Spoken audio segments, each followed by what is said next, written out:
लोकप्रिय समाचार में स्वागत है। हम अंजलि समाचार शुरू करी राजर्षि जनक विश्वविद्यालय के पहिल दीक्षांत समारोह संपन्न भेल प्रसंग से। राजर्षि जनक विश्वविद्यालय के पहिल दीक्षांत समारोह संपन्न भेल अछि। प्रधानमंत्री केपी शर्मा ओली जनकपुर धाम में विश्वविद्यालय स्थापना भेल आ पहिल दीक्षांत समारोह संपन्न भेला पर आश्चर्य व्यक्त करैत अहि में शासकीय स्वार्थपन आ कुव्यवस्था दोषी रहल बतौने छथि। राजर्षि जनक विश्वविद्यालय के पहिल दीक्षांत समारोह के संबोधन करैत विश्वविद्यालय के कुलपति एवं प्रधानमंत्री ओली राजर्षि जनक विश्वविद्यालय में अध्ययनरत विद्यार्थी सब पहिल बेर दीक्षित भेला पर खुशी व्यक्त करैत जनकपुर धाम पहिने से ज्ञान के भूमि भेलो पर अहिठाम विश्वविद्यालय एखन आका स्थापना हेबाक में कुव्यवस्था दोषी रहल बतौलनि अछि। ओ आबऽ वाला दिन में एहन कमजोरी सबके वास्तविक प्रजातंत्रक अभ्यास करैत हटबैत ल जेबाक प्रतिबद्धता सेहो व्यक्त कयलनि। या तो उसले हरेक मान्छेमा एकै खालको जिनिस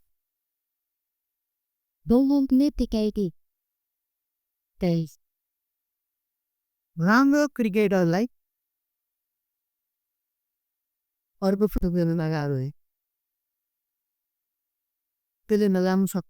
राम्रो फुटबलरलाई डान्सिङमा लगाइदियो भने नृत्य कलाकारले राम्रो दबाग्छ। राम्रो गायकालाई टेलिफोनमा लगाइदियो भने नाम दिनुहोस्। त्यसको कसको कुन ठाउँमा भूमिका छ त्यो पत्ता लगाउने त्यो उसको रुचिको विषय उसले पढ्ने अवसर बनाउँछ।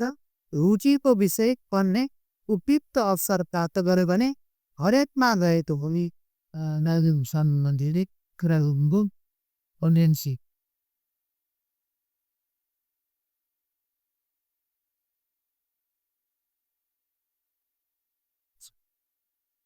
जब हमारे पोटेंशियल तब माध्यमिक तहतर पर जाँदै गरेको कारबाही पनि सुझाव दिन्छु र इबादत पनि सुझाव नै गर्छु।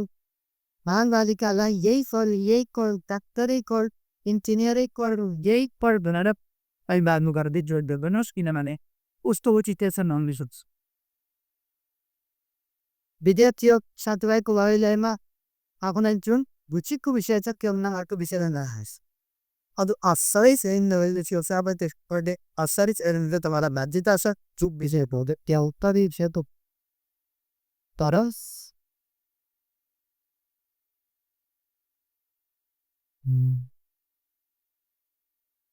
तरन वर्षा के आकुलाई बुची को सेम दरे सो प्रतिभा देखाउन त्यहाँ सब पोकट धर्म त्यस जे वास्तवमा यस्तो कुतो व्यवसाय हवा हदारु कोही के सिक्नु भएको छ परीक्षामा उत्तीर्ण हुनुभएको छ। अब तपाईँको अझ ठुला दहीमा अझ ठुला फुलाहरू नपरेर सबै प्रति असरी चाहिँ हुन्छ त गलत तपाईँले जवाब पाउँछ। प्रधानमंत्री ओली अपना सबक शिक्षा परंपरा प्राचीन रहलो पर अहि के प्रचार प्रसार में अपना सब पाछा भेल बतौलनि अछि। मध्य प्रदेश सभा में प्रस्तुत कयल गेल नीति तथा कार्यक्रम ऊपर विमर्श शुरू भेल अछि। बीतल शुक्र दिन प्रदेश सभा में प्रदेश प्रमुख सुमित्रा भंडारी द्वारा प्रस्तुत कयल गेल नीति तथा कार्यक्रम ऊपर सोम दिन 4 गोटे सांसद संशोधन दर्ता करौने छलैथ। जनता समाजवादी पार्टी जसपा नेपालक प्रमुख सचेतक राम आशीष यादव, जसपा नेपालक 62 सांसद संजय यादव, किरण कुमारी आ नेकपा माओवादी केन्द्रक दिस से माला कुमारी कर्ण संशोधन प्रस्ताव दर्ता करौने छथि। ओ सब नीति तथा कार्यक्रम में मधेश आंदोलन आ जनयुद्धक जिकिर नहीं कैला से अहि बारे सोच परवाक, मधेश आंदोलन के शहीद परिवार पौने सुविधा के निरंतरता दैत नया चीज सब थप परवाक आ अपांग भेल सबके रोजगारी लगायतक व्यवस्था कैल जेबाक मांग करैत संशोधन प्रस्ताव दर्ता करौने छलैथ। पहचान में स्थापित मध्य प्रदेश तथा स्थानीय तह में बहुसंख्या के मातृभाषा मैथिली भोजपुरी के संरक्षण संवर्धन तथा विकासक बात जोड़ा परबाक, कमला पुल निर्माणक बात जोड़ा परबाक बात सब प्रदेश सांसद सब द्वारा प्रस्ताव राखल गेल अछि। सप्तरी में राजबिराज नगरपालिका में निमित्त प्रमुख प्रशासकीय अधिकृत भोगेन्द्र यादव के पदभार ग्रहण कराव खोजला पर झड़प भेल अछि। एकन नगरपालिका के कार्यालय में कार्यवाहक मेयर इशरत परवीन पकड़ायल छथि। बाहर आंदोलन भड़कला बाद ओ करीब 3 घंटा से बाहर नहीं निकल सकल। कार्यालय में बेसी संख्या में सशस्त्र आ नेपाल प्रहरी परिचालन भेल अछि। निलंबित मेयर भीमराज यादव भ्रष्टाचार भ रहल कहैत 3 दिन से कार्यालय में तालाबंदी केने छथि। मुदा ताला फोड़ कऽ उपमेयर परवीन निमित्त प्रमुख प्रशासकीय अधिकृत यादव के पदभार ग्रहण कराबऽ खोजला पर झड़प भेल बताओल गेल अछि। एहि ठामक मेयर भीमराज स्थानीय राज रंगशाला स्तरोन्नति के भ्रष्टाचार मुद्दा में निलंबित छथि। यादवक समर्थक सब परवीन के घरे में थुनने अछि। ओ सब बाहर प्रदर्शन सेहो केने अछि। प्रदर्शनकारी सब कार्यालय भवन के अधिकांश शीशा फोड़ देने अछि। ओ सब नगरपालिकाक लेखापाल शत्रुघ्न लाल दास, स्वास्थ्यकर्मी संतोष दास के पीटपाट सेहो केने अछि। घायल शत्रुघ्न के इलाजक लेल गजेंद्र नारायण सिंह अस्पताल लऽ जाओल गेल अछि। प्रमुख प्रशासकीय अधिकृत डॉक्टर श्रवण शाहक ठाम में शिक्षा शाखाक प्रमुख भोगेंद्र यादव के निमित्त प्रमुख प्रशासकीय अधिकृत बनाओल गेला बाद निलंबित नहि कऽ कऽ मेयर यादव तालाबंदी केने छलथि। रौतहट के गरुड़ा स्थित कठरिया सड़क खंड में रोक कर रखने ट्रैक्टर के ट्रॉली में मोटरसाइकिल ठोकैला पर एक गोटे के मृत्यु भेल अछि तऽ दोसर एक गोटे घायल भेल अछि। इलाका प्रहरी कार्यालय गरुड़ा के अनुसार कठरिया नगरपालिका 1 भसेडुआ के 20 वर्षक संजय शाह के मृत्यु भेल अछि। ओ पनीलाल शाहक बेटा रहल अछि। मोटरसाइकिल में पाछा सवार उहे ठामक 21 वर्षक राजन ठाकुर घायल भेल अछि। ना छौ तऽ 8106 नंबर के ट्रैक्टर ईटा लोड कऽ कऽ दुधिया भाड़ चौक के रस्ते में बिगड़ला से रोक के रखने छल। उक्त ट्रैक्टर में गरुड़ा सँ घर दिस जा रहल प्रदेश 203-020 पर 7248 नंबर के सुपर स्प्लेंडर मोटरसाइकिल ठोकायल छल।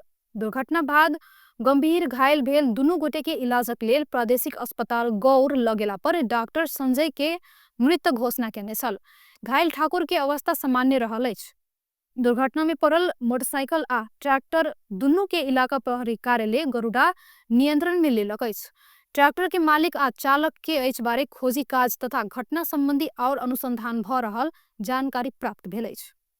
बर्दिया में 11 वर्षक बालिका बलात्कार आरोप में एक गोटे पकड़ायल अछि। बारबर्दिया नगरपालिका 10 वैदी रहबला 66 वर्षक जमील अहमद पकड़ायल अछि। हुनका प्रहरी चौकी करतिनिया सँ खटल प्रहरी पकड़ने अछि। हुनका विरुद्ध 11 वर्षक बालिका के बलात्कार केने उजुरी पड़ल छल। उहे उजुरी के आधार में हुनका पकड़ल गेल प्रहरी जनौलक अछि। एहि घटना में प्रहरी थप अनुसंधान कऽ रहल जानकारी प्राप्त भेल अछि।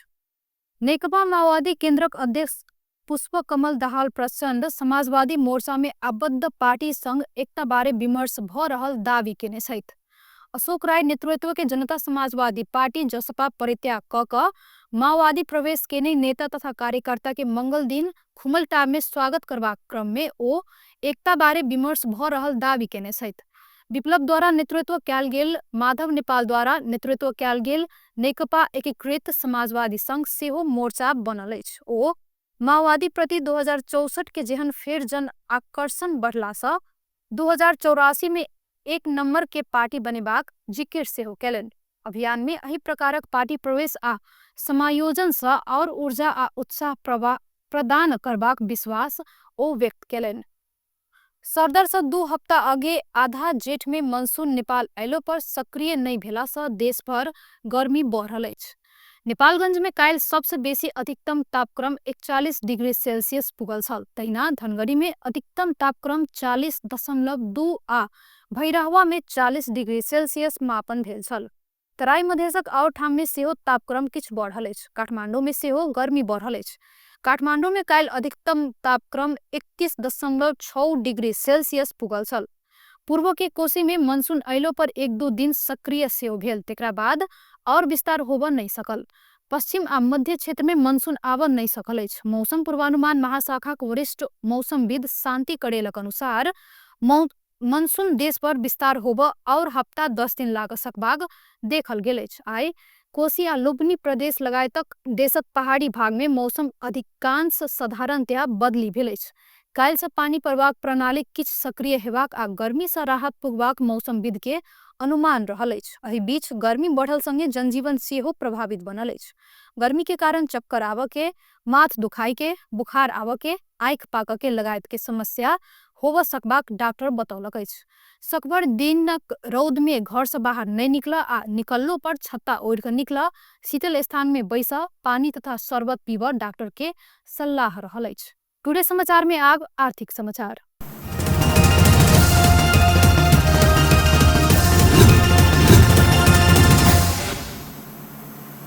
मंगलदिन बाजार में सोनक मोल घटल अछि त चांदी के मोल बढ़ल अछि। नेपाल सोन चांदी व्यवसायी महासंघ के अनुसार आई तेजाबी सोन 600 रुपया से घट कर प्रति तोला 1,90,000 में कारोबार भेल अछि। तहिना आई चांदी के मोल से 15 रुपया से बढ़ कर 2,165 रुपया में कारोबार भ रहल नेपाल सोन चांदी व्यवसायी महासंघ जनौने अछि।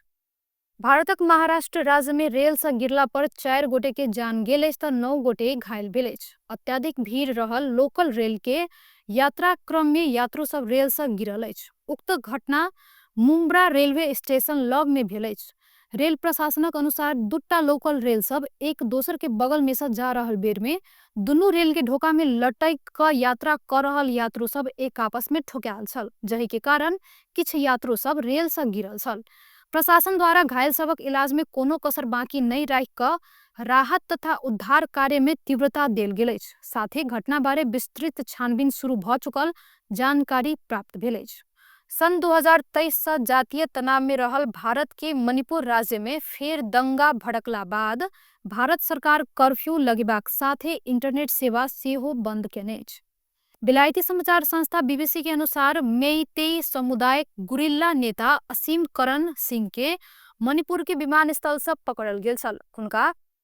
हुनका सहित 5 गोटे शीर्ष नेता सबक गिरफ्तारी बाद और तनाव बढ़ल जनाओल गेल अछि। पकड़ैला बाद विभिन्न ठाम में प्रदर्शन आ हिंसा शुरू भेल जनबैत प्रशासन द्वारा निषेधाज्ञा जारी कयल गेल अछि।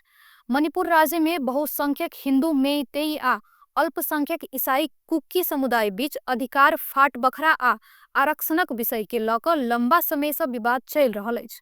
मेइतेई समुदाय द्वारा कुकी के देल गेल आरक्षण प्रति असंतुष्टि जनबैत आयल अछि त कुकी समुदाय अपना सबक अधिकार सुनिश्चित भेल बतबैत प्रतिवाद क रहल अछि। जातीय तनाव नियंत्रण में लेबा भारत सरकार लागि पड़ल अछि। अवस्था नियंत्रण में लेबा सुरक्षा व्यवस्था सेहो एखन कड़ा बनाओल गेल अछि। व्यस्त टुडे समाचार एखन के लेल एतबे। पुनः दोसर समाचार ल क उपस्थित हेबेटा करब। ता धरि के लेल देखैत रही टीवी टुडे जनकपुर। नमस्कार।